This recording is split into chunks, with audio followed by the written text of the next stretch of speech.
6 de Eclesiastés, que es donde traemos el estudio hasta ahorita. Y vamos a leer los primeros 3 versículos para que nos sirva de introducción a lo que vamos a estudiar el día de hoy. Dice la Biblia en el nombre del Padre, del Hijo y del Espíritu Santo. Eclesiastés capítulo 6 versículos 1 al 3. Hay un mal que he visto debajo del cielo y muy común entre los hombres, el del hombre a quien Dios da riquezas y bienes y honra, y nada le falta de todo lo que su alma desea. Pero Dios no le da la facultad de disfrutar de ello, sino que lo disfrutan los extraños. Esto es vanidad y mal doloroso. Aunque el hombre engendrare 100 hijos y viviera muchos años, y los días de su edad fueran numerosos, si su alma no se sació del bien y también careció de sepultura, yo digo que un abortivo es mejor que él. Señor, este domingo te damos las gracias por la oportunidad de estar en tu casa, mi Dios.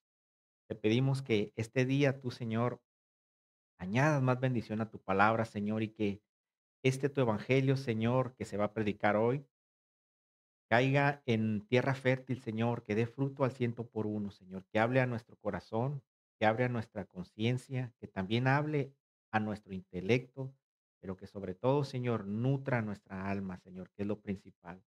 Que nuestra alma, Señor, se alimente de esta palabra, de este maná del cielo, Señor, que solo tú nos das, Señor. Te pido que tú nos abras el entendimiento, mi Dios, para entender y discernir lo que tú nos vas a hablar a través de la experiencia que tuvo tu hijo Salomón. En el nombre de Cristo Jesús. Amén.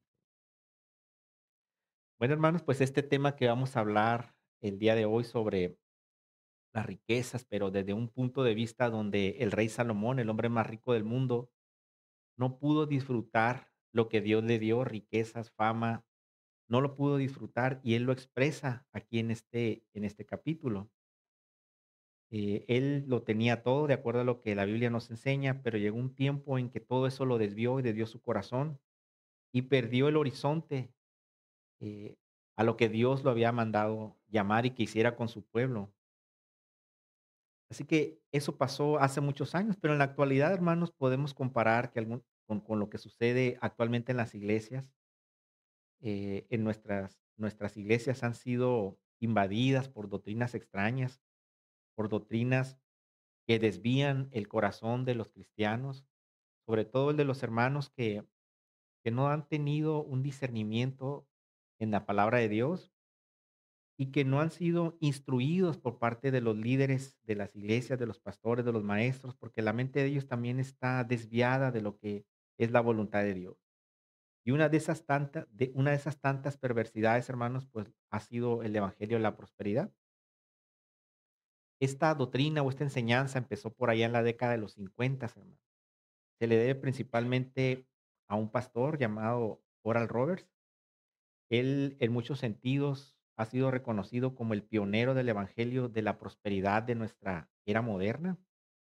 Este hombre pasó de ser de un simple y sencillo pastor a construir todo un imperio multimillonario basado en una premisa teológica principal, hermanos. Y esta es que Dios quiere que todas las personas sean sanas y que sean ricas. Se escucha muy bonito, ¿no? Y de alguna manera pudiéramos interpretar que la voluntad de Dios es esa, pues, porque en su palabra dice que nos va a bendecir, que va a sanar nuestra tierra. Evidentemente, ¿qué hijo, qué padre quiere que su hijo sea enfermo o esté pobre? Pues nadie, ¿no?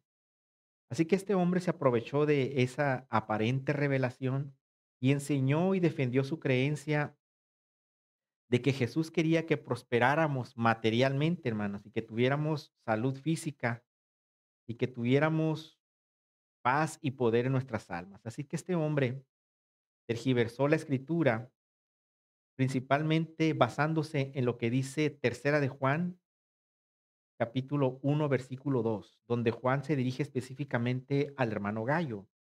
Y ese versículo dice: amado, yo deseo que tú seas prosperado en todas las cosas y que tengas salud, así como prospera tu alma. Si nosotros leemos ese versículo, hermanos, sin los contextos, vamos a interpretar que Dios nos quiere bendecir en todas las cosas, en todos los ámbitos, en el profesional, en el familiar, en el laboral, en el espiritual, porque aquí lo dice Juan. Yo deseo que seas prosperado en todas las cosas, que tengas salud y que prospere tu alma. En resumen, pues lo que todos queremos, salud, dinero y amor, ¿no? Evidentemente, pero se escucha muy bonito porque lo está extrayendo de la Biblia, ¿no?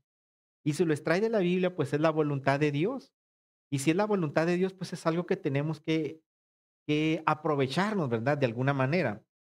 Así que estos predicadores empezaron a tomar esto y empezaron a darle un giro a la escritura cuando sabemos que realmente lo que Juan quiso decir en esa carta que le dirigió el hermano Gallo, él simplemente se estaba dirigiendo a él en un deseo de buena voluntad. Él no estaba diciendo que era la voluntad de Dios que él fuera a prosperar en todo, porque él dice, amado, dice, yo deseo, no dice, el Señor desea, que es la diferencia. Es palabra de Dios, efectivamente es palabra de Dios, pero esto es una carta personal que le estaba dirigiendo el apóstol a esa persona. Así que de aquí no se podría tomar una doctrina y sacar todo esto fuera del contexto, que es lo que se han hecho y muchos predicadores de la prosperidad han tomado este versículo y han engañado a los hermanos, porque realmente el apóstol Juan lo que hace aquí es enviar un saludo. Es como si nosotros enviáramos un correo electrónico y dijéramos, estimado fulano de tal, espero que te encuentres bien y que tenga buena salud tú y tu familia. Eso fue lo que escribió Juan realmente, hermano. Y así que el deseo de querer ser rico y de que Dios debe y tiene por qué prosperarme, es tomado de versículos de este tipo, en donde realmente hay un contexto diferente, y el evangelio de la prosperidad enseña eso. Y se escucha muy bonito, ¿no? Porque aparentemente es la voluntad de Dios, pero no lo es, debido a los contextos. Bueno, pues algo así estaba viviendo también el rey Salomón en su tiempo, y él empieza a describir hasta lo que hemos estudiado en el capítulo 5. Él empezó a hablar que hay que acercarse a Dios de corazón. Él menciona que cuando estemos en su templo tengamos reverencia y eso, lo estudiamos hace semanas. Él empieza a hablar en el capítulo 5 también de las riquezas, eh, que vamos a tener riquezas y que esas riquezas provienen de Dios. Pero de acuerdo a lo que Jesús nos enseñó en los evangelios, las riquezas, hermanos, pues son las grandes competidoras de nuestra alma contra el amor genuino o nuestros intereses que debemos tener o prioridades que debemos tener en la vida. En lo que hemos estudiado de Eclesiastés, pues sabemos que Salomón estaba narrando su vida de excesos. Incluso, hermanos, algunos predicadores, dado lo que Salomón habla en esta parte del libro, se han atrevido a afirmar que está en duda la salvación del rey dado los excesos que tuvo y todo lo que cómo cambió a Dios por adorar algo que estaba prohibido a dioses ajenos a nuestro Señor. Y él sabía perfectamente que no tenía que hacerlo y lo hizo. Pero si estudiamos el contenido de Eclesiastés, vemos que él está narrando todo lo que pasó. Después hay un giro en Eclesiastés y nos empieza a aconsejar. Y al final, cuando termina el libro de Eclesiastés, nos damos cuenta que él nos da una recomendación y nos dice que busquemos a Dios. Entonces, eso nos da a entender, hermanos, que su vida o su relación con Dios ya había sido restaurada porque él llegó a esta conclusión después de todo lo que pasó.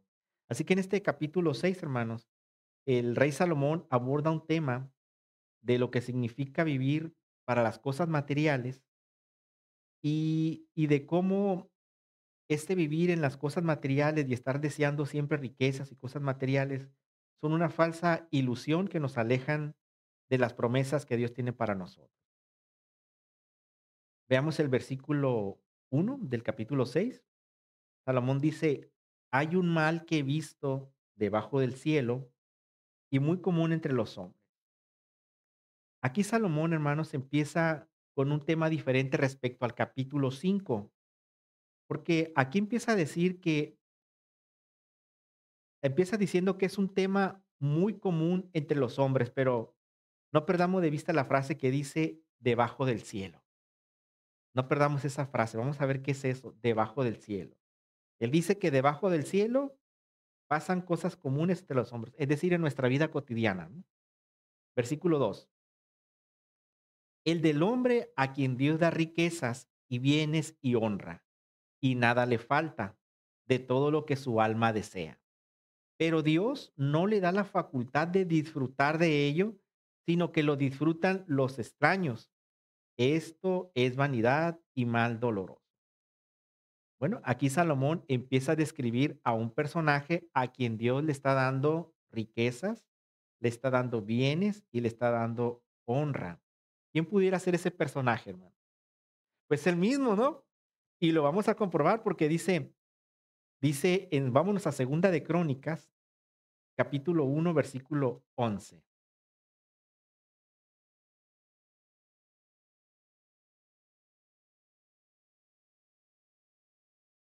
Segunda de Crónicas, capítulo 1, versículo 11 dice: Y dijo Dios a Salomón: Por cuanto hubo esto en tu corazón, y no pediste riquezas, bienes o gloria, ni la vida de los que te quieren mal, de los que te quieren mal, ni pediste muchos días, sino que has pedido para ti sabiduría y ciencia para gobernar a mi pueblo, sobre el cual te he puesto hoy por rey. El versículo 12 dice: Sabiduría y ciencia te son dados, y también te daré riquezas, bienes y gloria. Y es lo mismo que dice el versículo 2: riquezas, bienes y honra. Es exactamente lo mismo. Entonces, hermanos, todo parece ser que Salomón está hablando de su persona, ¿no? Entonces, a alguien que Dios le dio muchas riquezas, le dio muchos bienes y que le dio mucha honra. Bueno, y lo estamos comprobando en Segunda de Crónicas, capítulo 1, versículo 11.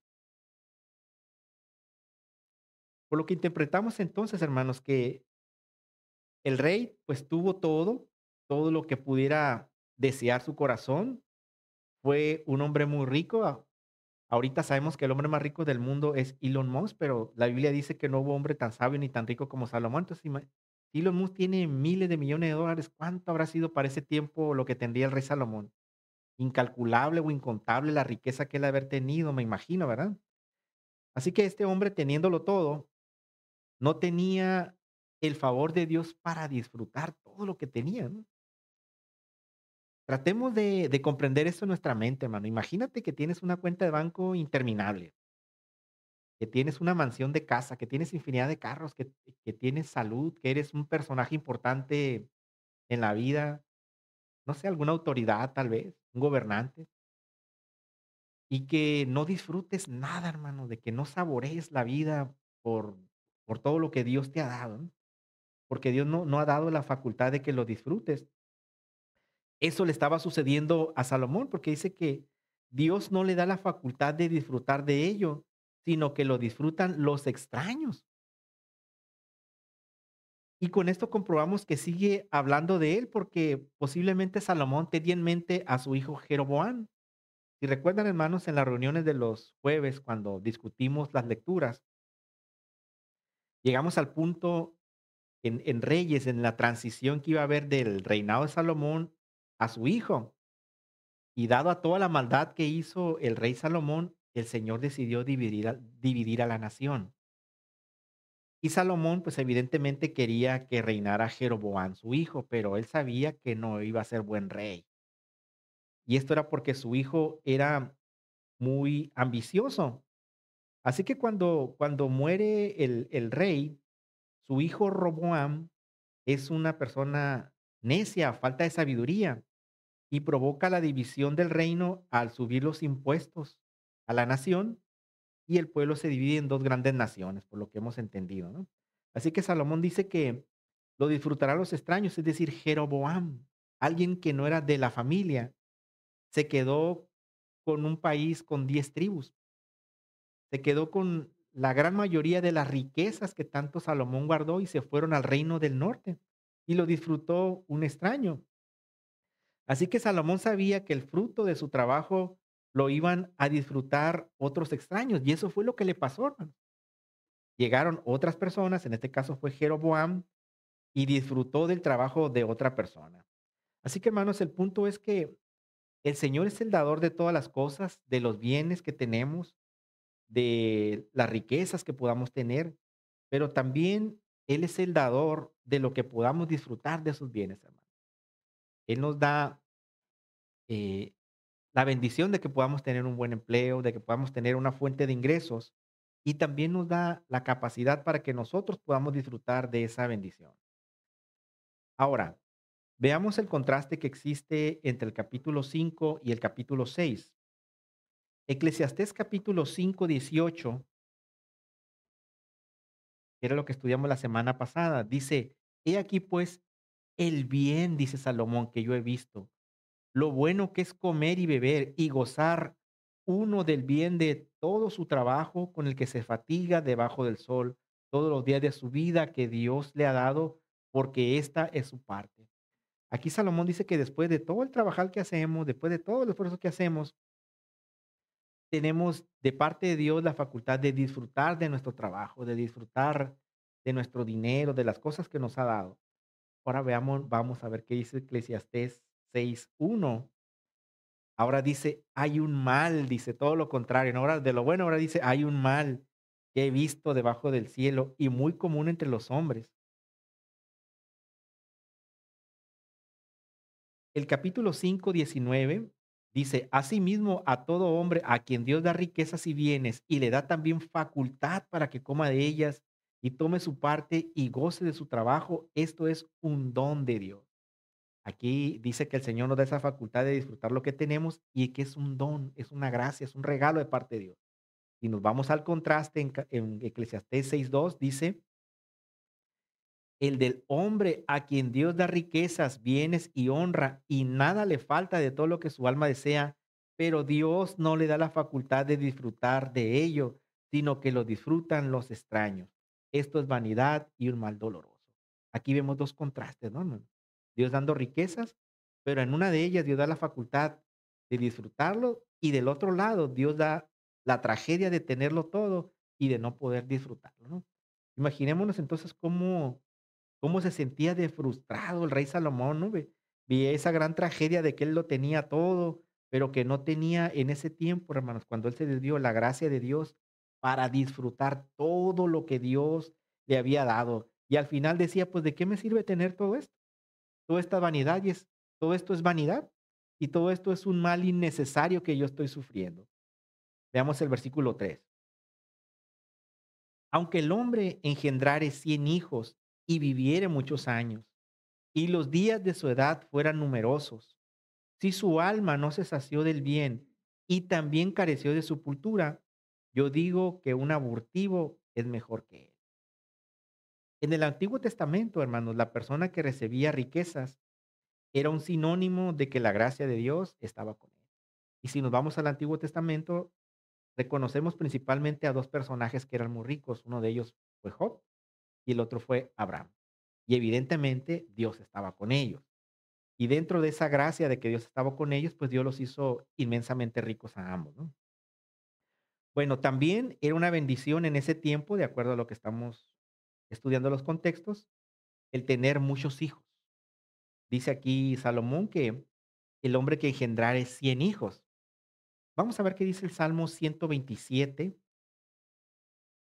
versículo 3 al 5.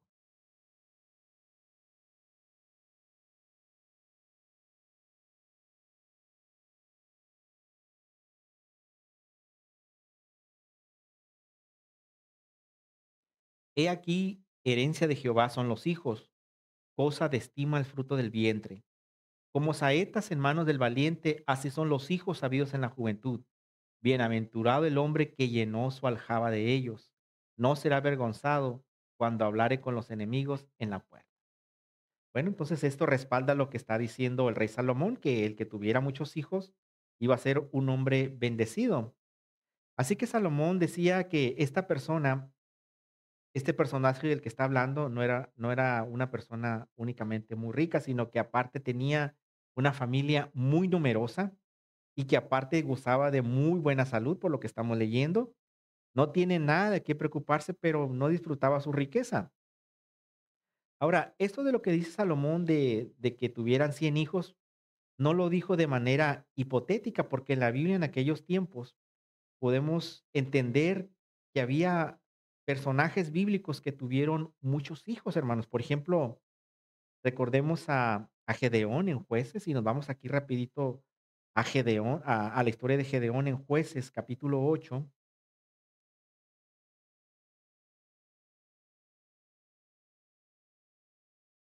Jueces capítulo 8, versículo 30.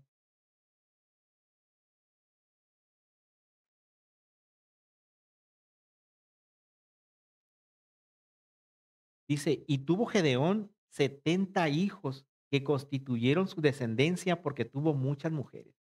Imagínate, hermano, 70 hijos en este tiempo. Ahora vámonos al rey Acab. Segunda de Reyes, capítulo 10, versículo 1.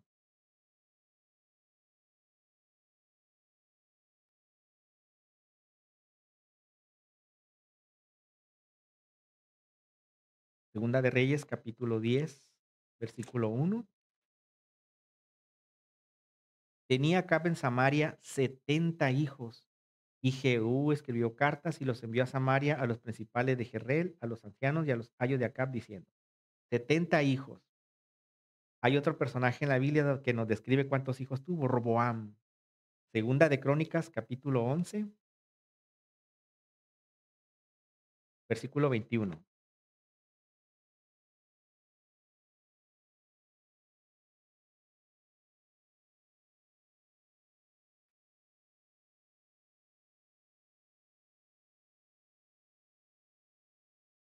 Pero Roboam amó a Maca, hija de Absalom, sobre todas las mujeres y concubinas, porque tomó 18 mujeres y 70 concubinas, y engendró 28 hijos y 60 hijas. Es decir, tuvo 88 hijos, ¿no? Ahora, Salomón, no perdamos de vista que él está hablando de él mismo, ¿no? ¿Cuántos hijos tuvo Salomón, hermano? No sabemos, la Biblia no dice, ¿no? Lo que sí sabemos es que estuvo 1000 mujeres. Pues echémosle pluma a uno que haya tenido un hijo por mujer. La Biblia no narra cuántos hijos tuvo, no sabemos, estamos especulando, pero de que tuvo más de 100 hijos, seguramente sí tuvo más de 100 hijos. Ahora Salomón agrega, y también careció de sepultura, ¿verdad? Estamos estudiando todavía el versículo 3. Y también careció de sepultura. Yo digo que un abortivo es mejor de él. Bueno, entonces, pues qué tragedia en los tiempos antiguos, hermanos, era que no recibieran sepultura a los cuerpos. Esto indicaba pues una falta de consideración por la vida, morir sin recibir pues los honores fúnebres. eh, esto se consideraba peor que haber nacido muerto. Incluso que si tuvieran muchos hijos o una vida plena. Aquí el rey Salomón está comparando que toda una persona bendecida con muchos hijos y muy rico, si no disfrutó de lo que Dios le dio para que viviera esa vida, la vida de un abortivo era mucho más significativa que la vida que este hombre con salud, con años de vida, con una gran familia, era mejor o más representativa. Algo similar a esto, hermanos, pasó con el rey Joacim, el cual fue dejado muerto como un animal, hermanos. En Jeremías capítulo 22, versículo 18 al 19 se narra, o se profetiza más bien, cómo iba a morir ese rey. Ese fue un rey malvado. Y Dios le profetizó a través de Jeremías cómo iba a morir, ¿no? Iba a morir como en una trampa, dice ahí, como en la trampa de un burro.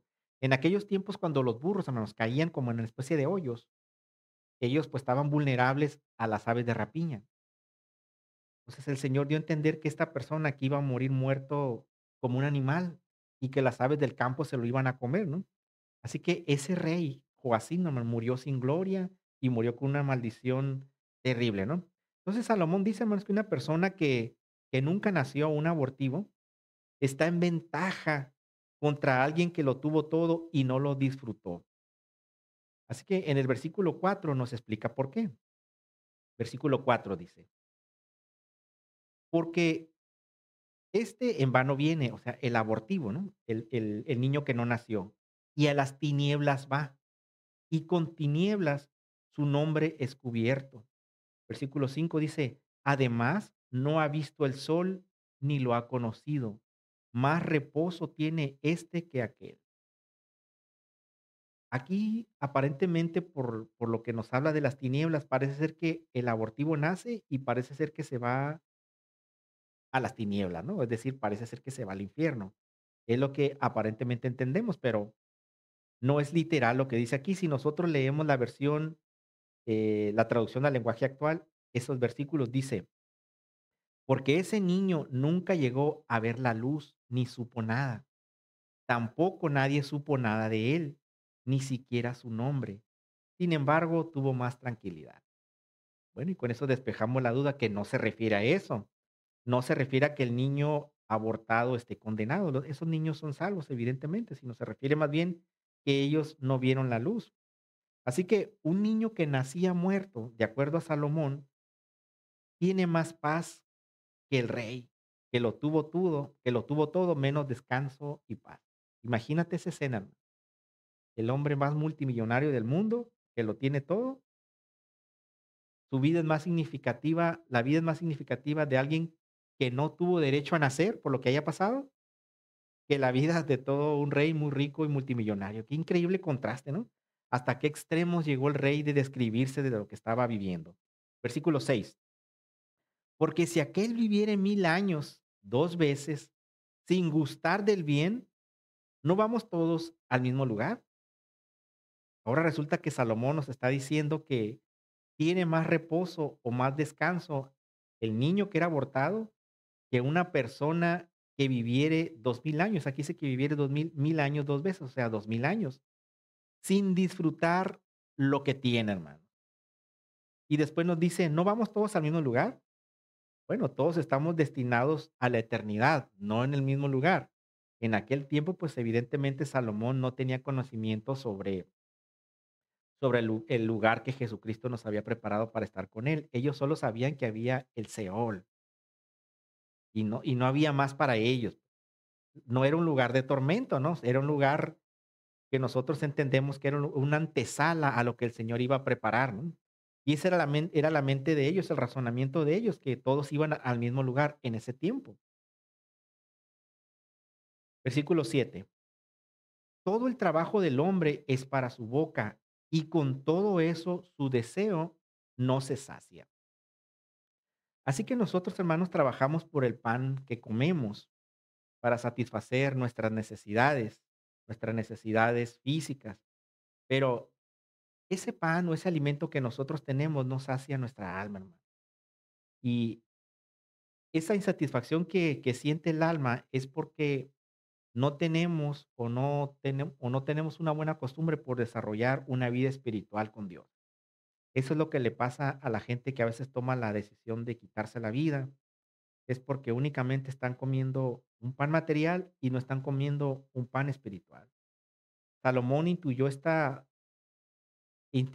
que esta satisfacción en la vida, hermanos, venía de otra parte y de lo que había dicho Moisés y que Jesús repitió mucho más adelante, que no solo de pan vivirá el hombre. Vamos a ver qué dice Deuteronomio 8:3. Deuteronomio capítulo 8, versículo 3. Y te afligió y te hizo tener hambre y te sustentó con maná, comida que no conocías tú ni tus padres la habían conocido, para hacerte saber que no solo de pan vivirá el hombre, mas de todo lo que sale de la boca de Jehová vivirá el hombre. Nosotros sabemos, hermanos, que ese pan era comida espiritual, eso representaba la palabra de Dios. Ahora vámonos a ver qué dijo Jesús, vámonos a Mateo 4:4.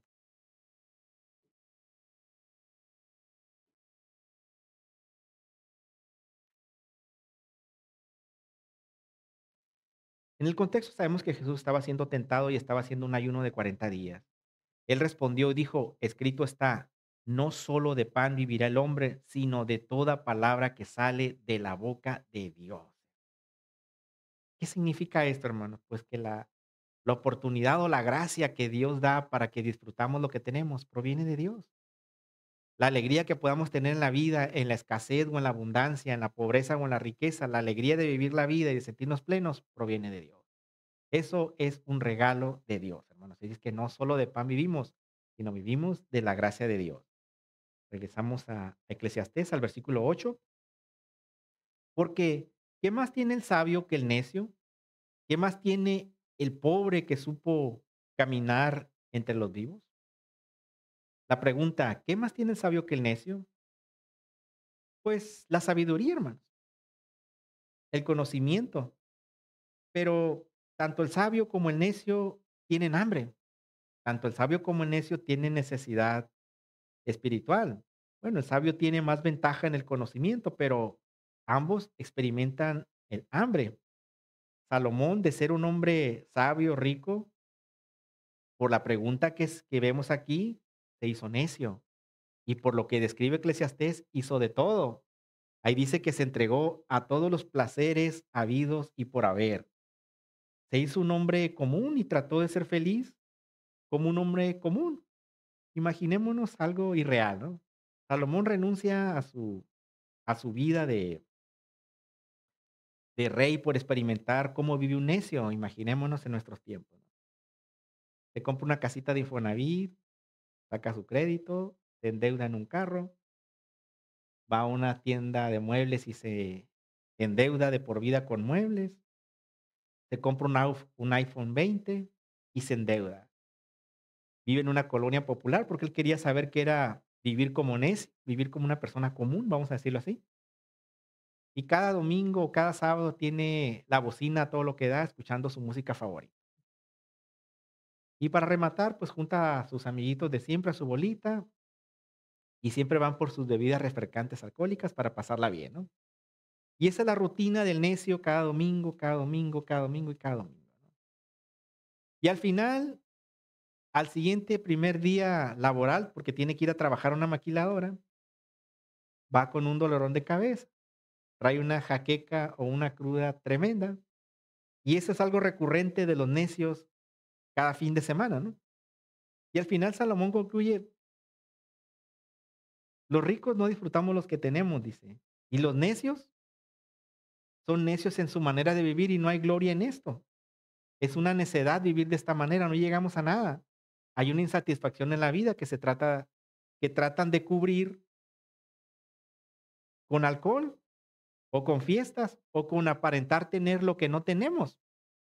Y también Salomón descubre que el necio es necio porque no tiene la paz que Dios le da. Y eso es algo común ahorita en nuestra sociedad, ¿no, hermanos? Querer aparentar lo que no tenemos o lo que no somos y querer presumir lo que no somos, ¿verdad? Así que nuestro hermano Salomón se da cuenta de eso también. Me dice pobre, pero pues los pobres también están igual, son necios, no son felices. No disfrutan del pan o de la vida que Dios les ha dado. Ahora, ese don, hermanos, esa capacidad de estar satisfechos, de disfrutar lo que tenemos, aún sea en la pobreza, aún sea en la enfermedad, en en las limitantes que tengamos en la vida, eso es un don de Dios. Y de eso le damos gracias al Señor porque Él nos da esa gracia, hermano. En las limitantes que tenemos, Dios nos da esa gracia de disfrutar lo que tenemos. Versículo 9. Más vale vista de ojos que deseo que pase. Y también esto es vanidad y aflicción de espíritu. En otras palabras, lo que uno puede ver, pues siempre es mejor que lo que uno no puede tener o lo que uno desea. Y si nos trasladamos a esto a un refrán popular, podríamos decir, en otras palabras, más vale pájaro en mano que ciento volando, ¿no? Así que Salomón aquí nos está diciendo, en otras palabras, que no se encuentra la satisfacción en la vida en el trabajo, no vamos a encontrar la satisfacción en nuestras necesidades materiales, en cubrir todas nuestras necesidades. La sabiduría o la paz del Señor no se va a encontrar en ser un hombre rico o en ser un hombre pobre, por lo que vimos ahorita. Tampoco está en las ilusiones que uno tiene en la vida. Todos tenemos una ilusión en la vida, tenemos sueños, tenemos metas, queremos ser prósperos, queremos tener mejores cosas, pero a veces, hermanos, eso nos trae mucha ansiedad y nos trae un deseo muy grande que nos desequilibra nuestras emociones, nuestra salud, y eso nos lleva a una aflicción muy tremenda, ¿no? Así que Salomón estaba analizando todo esto y llegaba a estas conclusiones.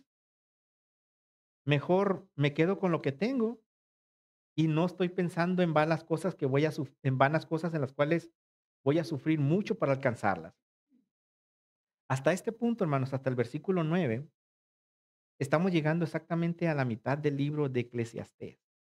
Y Salomón termina diciendo otra vez vanidad y aflicción de espíritu.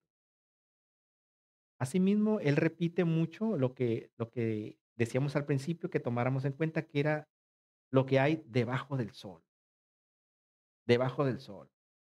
Y lo quiere dejar muy plasmado en la primera mitad del libro.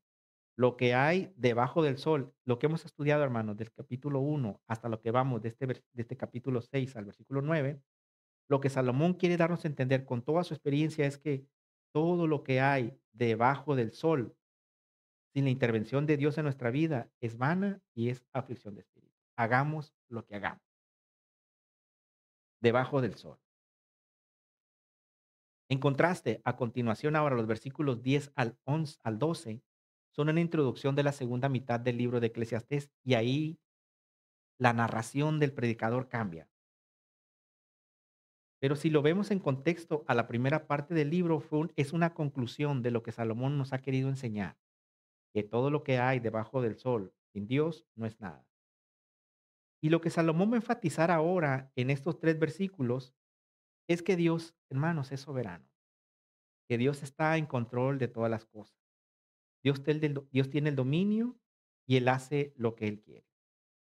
En los capítulos siguientes, del 7 al 12, que es lo que vamos a seguir estudiando, Salomón va a empezar a discutir otros temas, va a hablar sobre las desigualdades que hay en el mundo. Y al final va a llegar a una gran conclusión, va a concluir que la felicidad del hombre proviene en lo que está no debajo del sol, sino en lo que está encima del sol.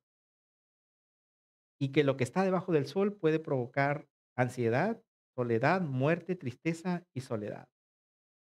¿Y qué es lo que está, hermanos, encima del sol? ¿Qué podríamos interpretar que está encima del sol?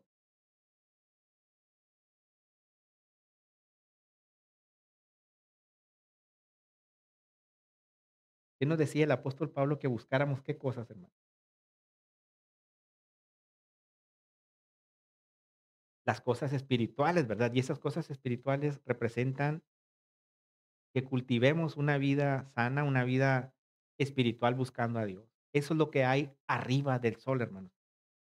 Veamos el versículo 10. Dice, respecto de lo que es, ya ha mucho que tiene nombre y se sabe que es hombre y que no puede contender con aquel que es más poderoso que él. Parece que está un poquito confuso lo que dice aquí, ¿no? Vamos a ver qué dice la traducción al lenguaje actual, el versículo 10. Nosotros existimos porque Dios quiso que existiéramos y hasta nos puso el nombre que tenemos, pero no podemos luchar contra Él porque Él es más fuerte que nosotros. Bueno, como decíamos al principio, es cuando Salomón escribe este libro, él está, cuando Salomón está escribiendo este libro, pues entendemos que él ya tiene una buena relación con Dios, dado los contextos que está escribiendo, y ahora está tratando de enseñarnos que nada tiene sentido o que todo es vanidad, pero sin Dios.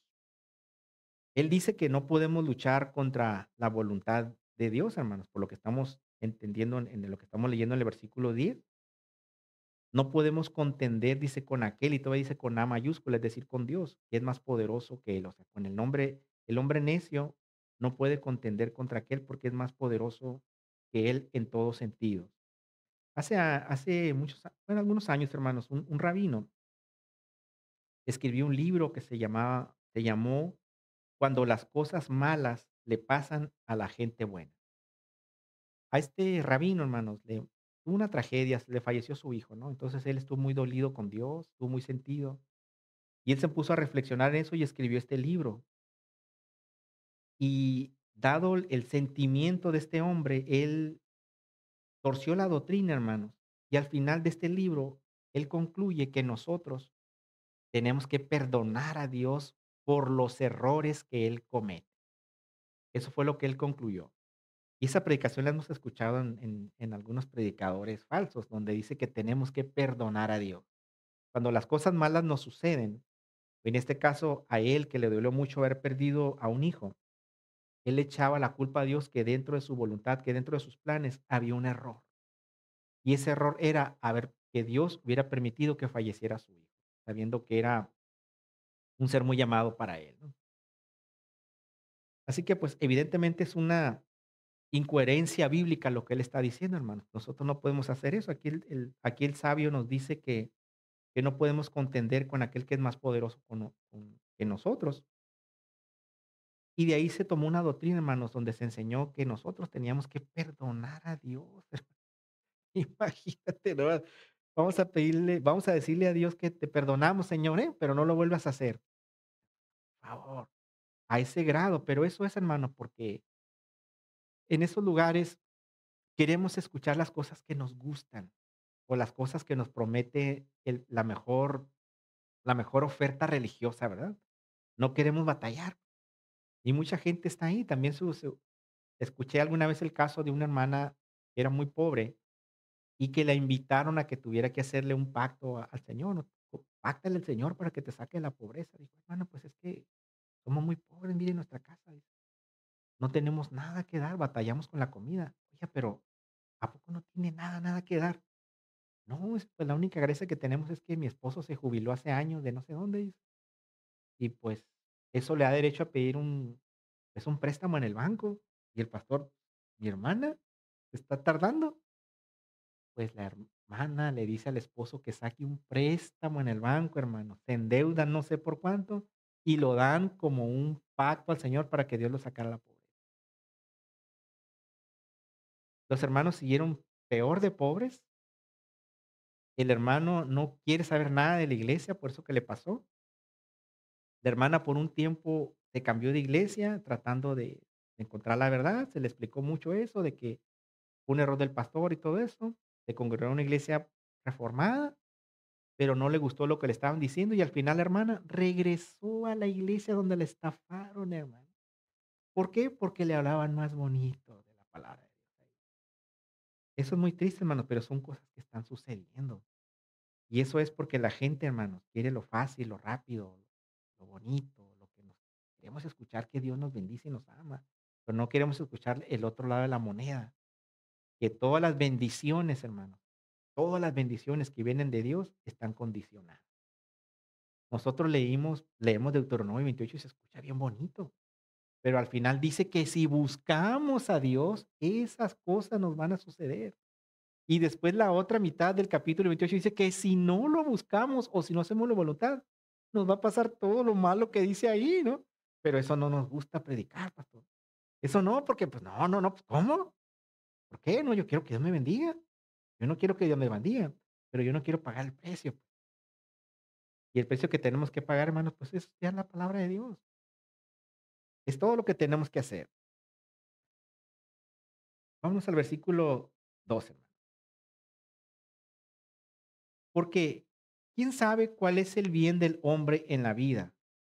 Todos los días de la vida de su vanidad, los cuales él pasa como sombra.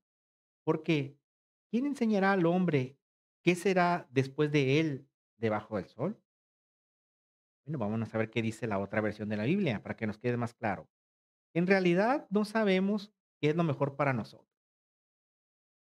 Y efectivamente, hermanos, pues no lo sabemos. Ahorita, ¿qué es lo mejor para nosotros? ¿Qué carrera debo estudiar? ¿Qué negocio voy a emprender? ¿En qué actividad va a ser más productiva para mí para sacar dinero? No tiene ningún sentido vivir tan poco tiempo y desaparecer como las sombras, como el abortivo. Además, nadie puede decirnos qué pasará en este mundo después de la muerte. Bueno, en ese tiempo, repito, no se sabía qué pasaba, porque la pregunta es Salomón, ¿quién enseñará al hombre qué será después de él debajo del sol? Es decir, ¿qué le va a pasar cuando se muera sin Dios? Pues no sabían, el único destino que sabían era el Seol, pero ahorita nosotros sabemos que hay 2 lugares. Ahora eso nos queda muy claro, pero aquí Salomón pregunta, ¿quién sabrá? Dice, ¿quién sabe lo que es mejor para todos nosotros? ¿Quién lo sabe? El Señor lo sabe, hermano. Dios sabe qué es lo mejor para nosotros. Él sabe que tenemos que pasar por situaciones difíciles y tenemos que pasarlas. Él sabe si nosotros vamos a ser ricos o pobres, o en un lugar o un punto intermedio. No lo sabemos. El Señor lo sabe. Así que Él, hermanos, tiene el control de esas cosas. Él sabe qué es lo que nos conviene. Él sabe qué es lo mejor para nosotros, pero es un proceso, hermano. Nosotros no podemos manipular a Dios o comprarlo con una ofrenda o con un pacto de dinero. Él es el dueño de todo el oro y la plata, hermanos. Él no necesita de eso. Él nos va a hacer pasar por un proceso de educación, hermano, donde tenemos que pasar ciertas experiencias en la vida con Él, como de la mano, para que nuestra mentalidad cambie, hermano. Para que como Job nosotros podamos decir, de oídas te había oído, mas ahora mis ojos te ven. En otras palabras, yo no entendía. Yo pensaba que era sabio. Acordémonos de Job, hermanos, cómo le pasó esa tragedia donde Dios lo estaba probando. Y el Señor le preguntaba, ¿acaso tú sabes esto? ¿Conoces esto? ¿Sabes por qué pasa esto? Y pues Job se quedó, pues no, no sé. Entonces, tu sabiduría es necia. Yo soy el que tengo el control de todas las cosas. Yo soy el que conozco todo. Así que, hermanos, la voluntad de Dios para nosotros puede ser que seamos poseedores de riquezas. Esa es una voluntad y una facultad que Él en su soberanía nos la otorga si Él quiere o no. Si tenemos si Dios nos bendice de esa manera, hermanos, de tal forma que nuestros recursos sean eh, suficientes para satisfacer nuestras necesidades y tener un poco más, lo que Dios nos va a demandar es que apoyemos a nuestra familia, sobre todo a nuestra familia de la fe, hermanos, que no nos olvidemos de eso. Si nosotros tenemos un extra de lo que hacemos, acordémonos de nuestra familia en la fe, hermanos. Acordémonos también de nuestra familia carnal. Quienes tengamos padres o madres, hay que bendecirlos, hermanos. Es una instrucción del Señor. Queremos que nos vaya bien en la vida, que nos vaya bien en la vida. Bueno, pues hay que bendecirlos con algo material también ellos, que dieron su vida por nosotros. Es decir, desgastaron toda una vida para que nosotros estemos donde estamos ahorita. Concluimos, hermanos, con lo que dice Marcos capítulo 10, versículo 17 al 27. Vámonos a Marcos capítulo 10. Marcos capítulo 10, versículo 17.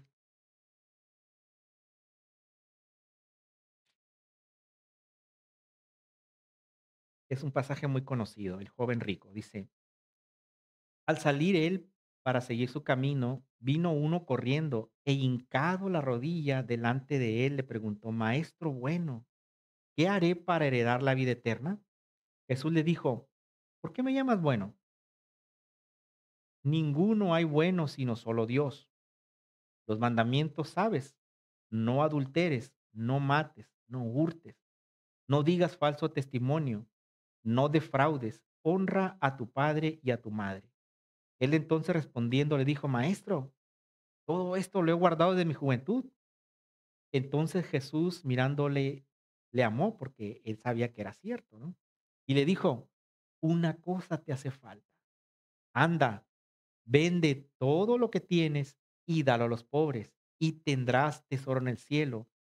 Y ven, sígueme tomando tu cruz. Pero él, afligido por esta palabra, se fue triste porque tenía muchas posesiones. ¿Cuál era el problema de este muchacho, hermano? Aquí el Señor no le estaba exigiendo que se quedara en la ruina, ¿no? No le estaba exigiendo que diera absolutamente todo, quédate en la ruina y luego muerto de hambre me vienes a buscar. Simplemente le estaba diciendo, tú en tu riqueza ayuda a la gente pobre, ¿no? Pero aquí el problema con el muchacho es que para él era más valioso toda la riqueza que él tenía que lo que le pudiera ofrecer el Señor. Para él su vida era lo que él tenía, su riqueza, toda la acumulación que tenía o la herencia que tenía, todo lo que él tenía era más valioso que un futuro con el Señor. Por eso le dolió mucho. Dice que aquí, afligido por esta palabra, se fue triste. ¿Por qué? Porque le dolía que se iba a desprender lo que tenía para poder ser salvo, de acuerdo a lo que estamos viendo aquí, ¿no? Así que, hermanos, el apóstol Pablo nos dice en 1 Timoteo 6 del 10 al 11 dice, porque la raíz de todos los males es el amor al dinero, el cual algunos, por codiciarlo, se extraviaron de la fe y acabaron por experimentar muchos dolores. Ahora veamos cuál es la recomendación del apóstol Pablo para ir a lo que está arriba del sol. Dice, pero tú, hombre de Dios, huye de estas cosas y sigue la justicia, la piedad, la fe, el amor, la paciencia y la mansedumbre. Qué clara es la palabra de Dios, ¿no? Lo que está arriba del sol aquí lo está describiendo el apóstol. Eso es lo que tenemos que hacer, hermano. Ahora, por otro lado, no hay nada de malo en que tengamos riquezas. Dios no está peleado con eso. El problema es el amor hacia esas riquezas o cuando se desvía todo nuestro deseo hacia esas riquezas. Ese es el problema, hermano. Si Dios nos bendice de esa manera, hermanos, pues pidámosle a Él que nos dé la capacidad de disfrutar lo que Él da, que nosotros podamos desprendernos para poder apoyar a los pobres dentro de nuestras capacidades. Pues tampoco, después de tanto esfuerzo, me voy a desprender de todo lo que Dios me ha dado, ¿verdad? No voy a quedarme sin comer porque como otra persona. Primero está mi familia, evidentemente, ¿no? Pero si tenemos esa capacidad, hermanos, hay que pedirle al Señor que nos dé esa sabiduría para poder apoyar a la gente que lo necesita y no olvidarnos de nuestra familia principalmente. Bueno, con esto terminamos, hermanos, pero vamos a orar.